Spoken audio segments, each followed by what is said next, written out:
Okay, guys, the only thing to open it with is very pleased to win a game on senior day.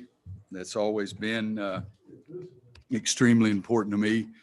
When I was an assistant here for 10 years, we never lost senior day, and 15 years at Kansas, we never lost senior day. And we've messed it up and lost 3 of them in the 18 years that I've been here. But it's always extremely important to me to allow those seniors to go out the right way the last game they play in their building, regardless of where it is, whether it's Carmichael, Smith Center, or Allen Fieldhouse. So that was important to me. I thought that one of the greatest things was the start of the game, starting the seniors and Walker Miller to take a charge on the first possession. I've been after our guys all year long. I don't think we do anything close to what we want to do about taking the charge on the defensive end of the floor.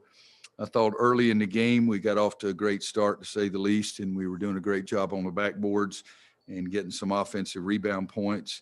And then all of a sudden we quit. I think we only got one. I think Armando got fouled once in the second half. Is the only time we got an offensive rebound score. But we shot the ball in the basket, both halves, 55%. They missed some easy shots early. I thought that was good for us. Really, if I'm looking down there at the stat sheet, the only thing that gets me a little disappointed, again, is the 20 turnovers and the fact that they pressed us and we were way too conservative against the press. I've always felt like I loved it when somebody pressed us so we could attack, and we did not attack. And a lot of that, even though they're 24, 25 games and 83 practices, they're still freshmen, but we were way too conservative and turned it over way too many times against their press. But we did get the break going a little bit. I've looked down, I see the bench points, 73-7. It's a little it's understandable since we had some guys that started today that haven't normally done that. But Garrison, 6 for 9, 2 for 3 from three-point line. Again, Kerwin Walton, 4 of 7 from three-point line. And I think Caleb's offense in the first half was important to us. And they may have gotten it down to 12 or 13 or something like that. You've heard me before. I don't ever spend time looking at the score. I look at the time, but that's about it. But Caleb made a big drive and made the basket and got a free throw, and it sort of steadied us a little bit. But, it's a win on the last game of the regular season, senior day at home. So we're as happy as we can be. Greg Barnes. Hey, Roy, was there any particular significance to you kissing the court when you left?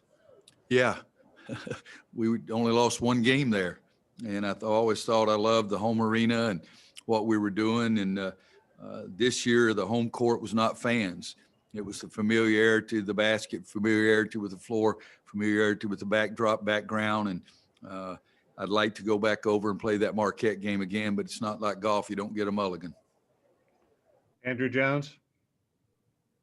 Coach, the 26-6 start, you just mentioned something about the rebounding and Walker's charge. It looked to me like the energy was extremely high during that period.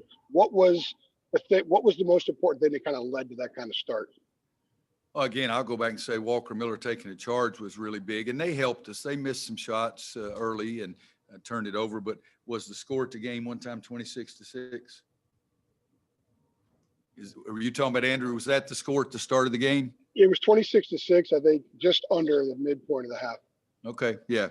I didn't realize that. I was ahead, my team was ahead one time when I was coaching at Kansas in the Sweet 16 game, 24-6 to start the game.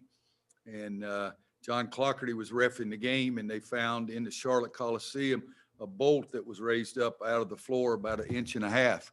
And they stopped the game, and one of my mentors was coaching the other team, was Coach Bob Knight. And we walked out on the floor to see what was going on, and they said they were going to stop the game and fix that bolt. And Coach Knight said, could we start the game over with a few other words mixed in there? And so that gave us all a laugh at that time. But again, I knew that we were doing pretty well. I'm not stupid, but I just rather see how we're playing based on what I see as opposed to looking at a scoreboard. Because in the second half, I was not very happy the way we were turning the ball over, but we still, did all right on the score. But I did not know it was 26-6.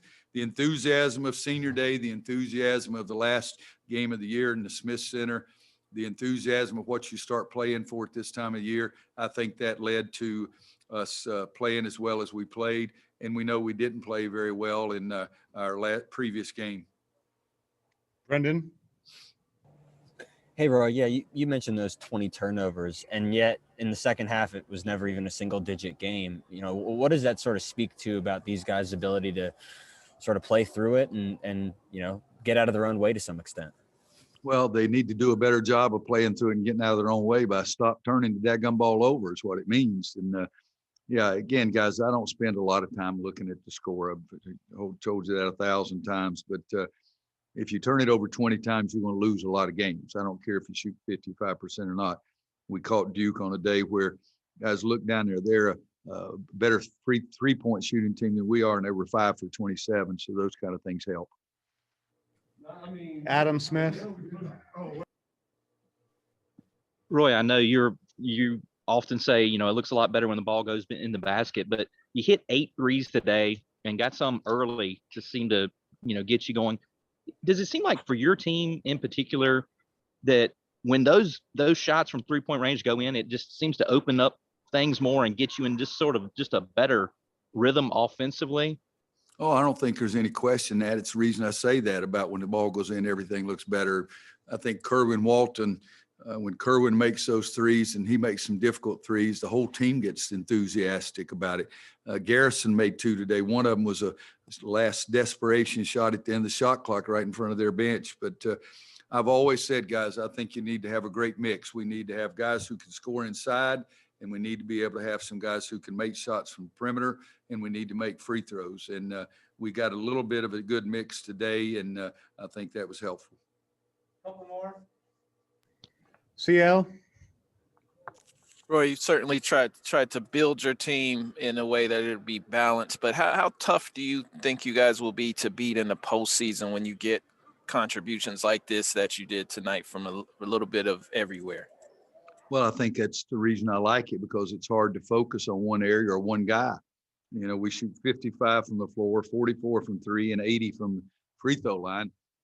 And you're out rebounding the other team. So the only thing that you did poorly offensively is turn the daggum ball over. And we can't do that. But I've always felt that the best teams were teams that were balanced. That you didn't say, we've got to guard the 3-point line or we've got to shut them out inside.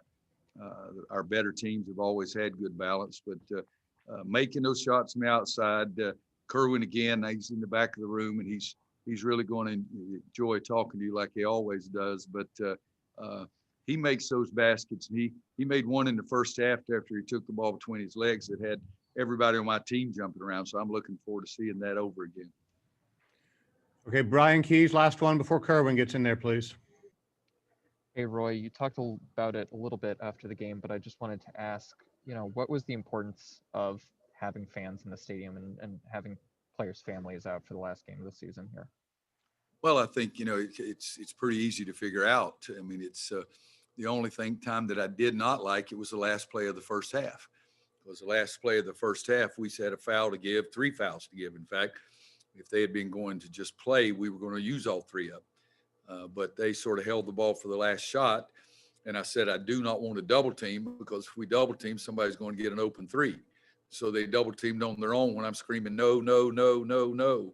And so that's the only point that I didn't like it. But when you come to play basketball at North Carolina, you talk about or hear former players talking about running through that tunnel and hearing that crowd and getting on the court and seeing that Carolina blue wave out there.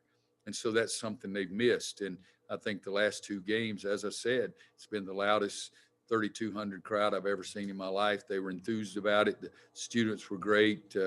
I think that it helps and it gives them a little bit of look of what Carolina basketball normally is, and they have not had that this year. And just to let you know, that question didn't upset me. I'm going because Steve has already said this is the last question. Thank you. Kerwin, up first.